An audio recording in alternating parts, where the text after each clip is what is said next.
أعوذ بالله من الشيطان الرجيم بسم الله الرحمن الرحيم. Today our topic is prepositions. What are prepositions? Kinds of prepositions. Why we chose today prepositions to be taught in this class? The main reason is that prepositions are one of the most important part of speech. They pose a lot of problems for student in a lot of tests. Most of the students, they fail the test because of the prepositions. So let's today we will clear preposition, types of prepositions, preposition usage and sentences, and we will also do at the end the some common types of prepositions. Okay, so first of all, look at the screen, please. Prepositions, I have written only 3 definitions of prepositions. You can see on the board.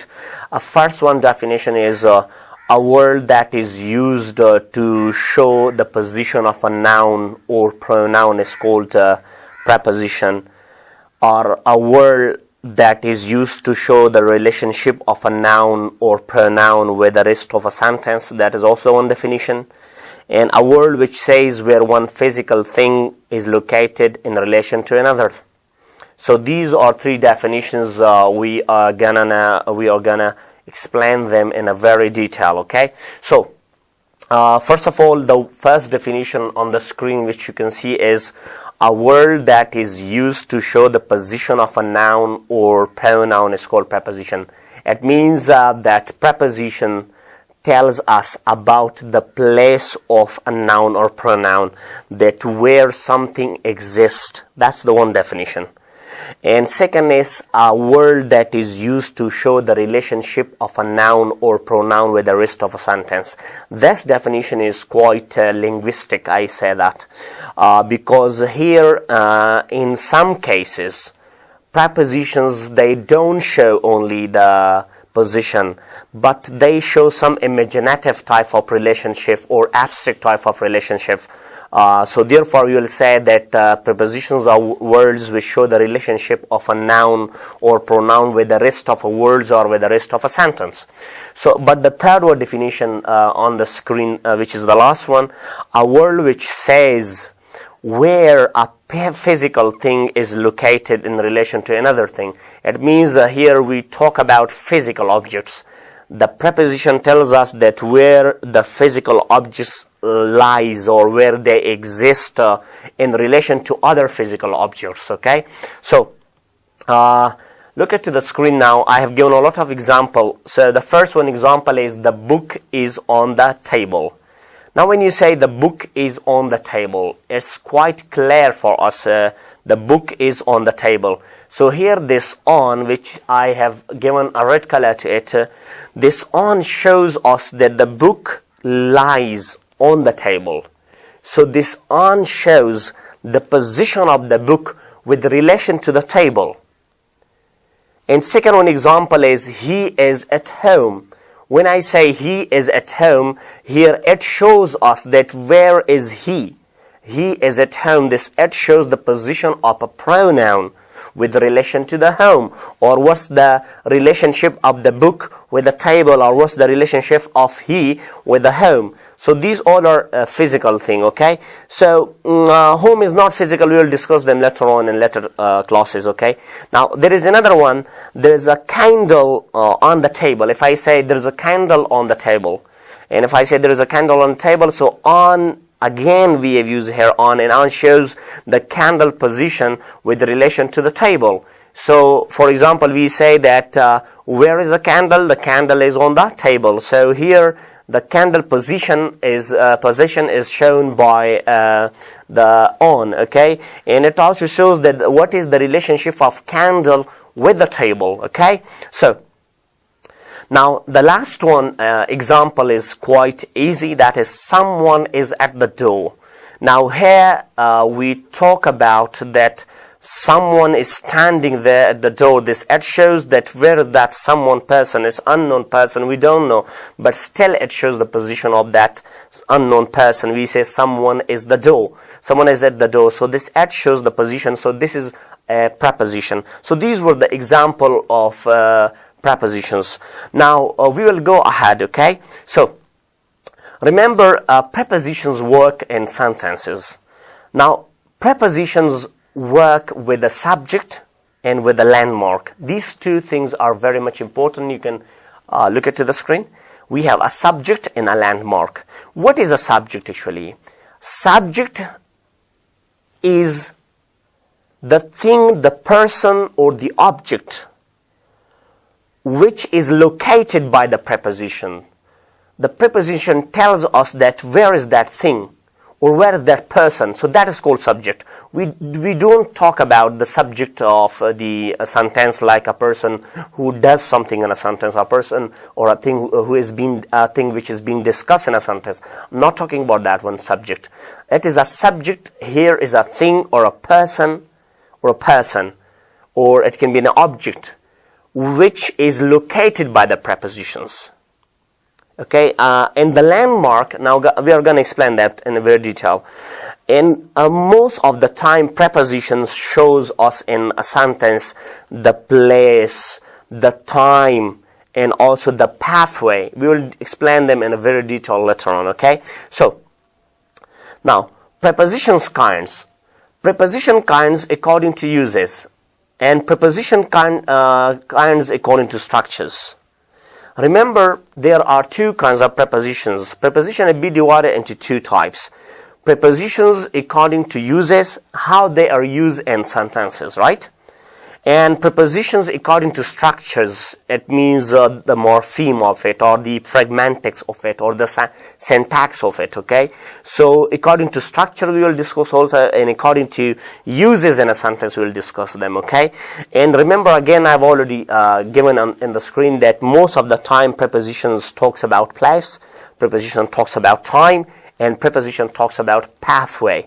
Pathway means in what direction in action takes place.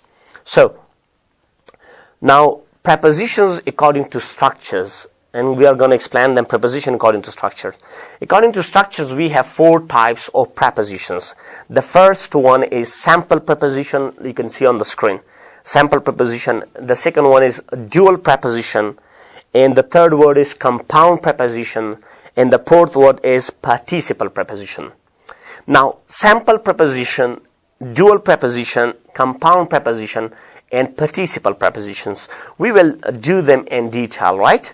So, I'll never forget one thing, that prepositions according to structures mean that how they are made.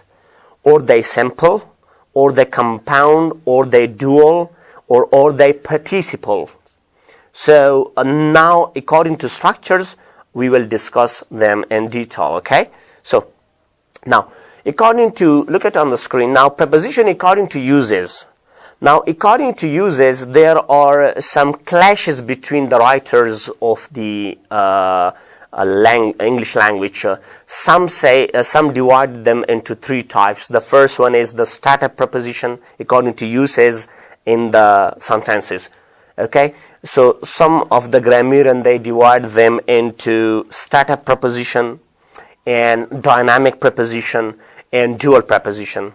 But here I will tell you also the reference of some books. So according to some genuine grammarians, okay, they have divided the preposition into three types when we use them in sentences, right? When we use them in sentences, prepositions are three types. Preposition of place, preposition of time, and preposition of movement, which shows movement in a sentence, right? According to sentences, according to the uses of preposition in sentences, there are three types. The first one is preposition of time, the second one is preposition of place, and the third one is preposition of movement. And according to structures, we have divided them into four types, okay? Simple preposition, dual preposition, compound preposition, and participle preposition, right? You can see it on the screen. Now, we'll go ahead. According to structures, now we are going to explain them according to structure, okay? So, what is actually according to structure? So, according to structure, the prepositions are four types, okay? The first one is called the sample preposition. The second one is called the double preposition, and the third one is called the compound preposition, and the fourth one is called participle preposition. So each of them we are going to explain okay, to you. Now please watch out. If you have any question, you can ask later on. Okay, note the questions, please write, because later on you'll forget them. So let's start. Now we have sample preposition. Preposition, look at it on the screen please. Preposition that consists of one word. Preposition which is made of one word, or which consists of one word, and are very simple to understand. These are the most basic prepositions, and are used frequently. They are used frequently. They are very common. Okay, they are used a lot. We will discuss them. Okay, now preposition, a sample preposition is a preposition which is made of single word. Now, they are the most basic prepositions, and they are very common. They use a lot in daily walk of life. Okay, so the example of, you can look at the screen, please. The example of a simple preposition. Now, example of simple preposition. Here are some example of simple preposition. We have above, under, on, through, after, on, before, about, among, behind, along. These all are prepositions which are called sample prepositions. So these are sample prepositions, and I have also given you the usages of them in sentences. So the first one sentence is, the paper is on my desk. So when we said the paper is on my desk, this on is a sample preposition according to structure, right? The man was standing under the tree. Again, we use here under. Under is preposition in as a preposition, but which one preposition? A sample preposition according to structure. Now, I will meet you near your house at 5 p.m. Here we also use at. So at 5 p.m. Now this at is a sample preposition according to structure. Now the last one example is, she is currently staying in a hotel. When I say she is currently staying in a hotel, that in shows that where is she staying, and in is according to structure a sample preposition. Okay. Now, what is dual preposition, or is also called double preposition? Now, second is according to structure. We have already done sample preposition. Now, according to structure, we will do dual preposition. So, what is dual preposition actually? Dual prepositions are those prepositions which are made of two words. Therefore, they are called dual. So, dual or double. Okay, dual means two, and preposition means preposition. So, these are prepositions. When you break them down, they can be divided into two. Okay, so double prepositions are two prepositions, but are joined to make a whole new one. Remember, they are double prepositions, but they give us the meaning of one preposition. Okay, it means that they are joined to make a whole new one. Okay, so you can see it on the screen. Here are some example of the double prepositions. You can see it.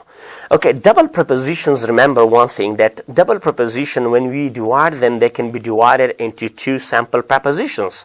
Okay, the first one on the screen, you can see it. The first one is inside. So inside can be divided, okay? Outside, so out, inside, they are made of two words, two preposition.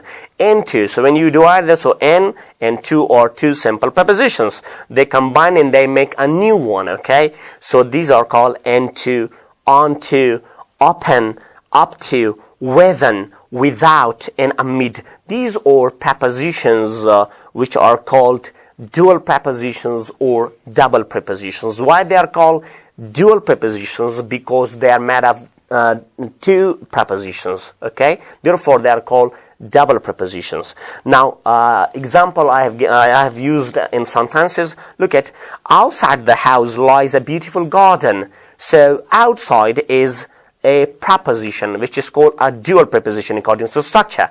Now, it is up to us to find a way out. So again, we have used up to. So up to is a dual preposition, right? Now, the dog jumped onto the bed. when I said the dog jumped onto the bed, so the dog jumped onto the bed. So onto shows the movement of the dog, or the jumping of the dog, that where where the dog has jumped. So onto is a preposition according to structure. This is a dual preposition. Now, once upon a time there lived a king. So upon a time, so this upon is also a preposition according to structure. It's a double preposition. Okay, so now we'll be talking about compound prepositions. Compound prepositions are two-word prepositions, or unlike double prepositions. Remember, compound prepositions are not joined and turned into one word. Okay, they remain as a two different words. On the screen, you can say they remain as a two different words. And a compound preposition is also called phrase preposition. In simple linguistic meaning, we call it phrase preposition. They are not like one word as the double prepositions are. They may be made of two words. They may be they may be made of three words, but they are separated. Okay, and compound preposition most of the time they end with to. Okay, from or of, they end with of, to, and from. So the example of compound preposition are according to, apart from, close to, because of, far from, next to, rather than, instead of. These are compound preposition. Now the example have been given in the slide. You can see on the screen. So my car is parked in front of the house. So in front of is a preposition, but it's called a compound preposition because it's made of many words, many prepositions. In front of. Okay, my car is parked in front of the house. Now, next one we have Rita was never close to her parents. So close to is also a preposition. According to structure, it's a compound preposition. Okay. Next, the third one sentence on the screen, you can see it. She cannot stay here as of now. So as of is also a compound preposition. His behavior is far from normal. The last one example in the sentence. His behavior is far from normal. So is far from normal. So far from is compound preposition. Now the last type of preposition according to structure is participle prepositions. Now look at onto the screen. Now participle prepositions, or basically participle means ing form of the verbs used as a prepositions. A participle is actually a verb that ends with en or ing. Most of the time they are in G form of the words, not most. Some of them are en. Okay, they end with en. So when ing form of the verb, some of them, not all of them, when ing form of the verb are used is a preposition, so then they are called participle prepositions. The example I'm gonna give you, here are some example of the participle prepositions. The first one is concerning, during, excluding, given, following, failing, respected, provided, and pending. So look at the sentence uses. Now Ram is always curious about anything concerning Sham. So this concerning is being used as a preposition, but according to structure it's a participle preposition. Everybody was invited to the function bearing small children. So it means the children were not invited, except the children all were invited to the function. So everybody was invited. So bearing is being used here is a preposition, but this preposition according to structure it is a participle preposition. Now after this we will do preposition according to uses.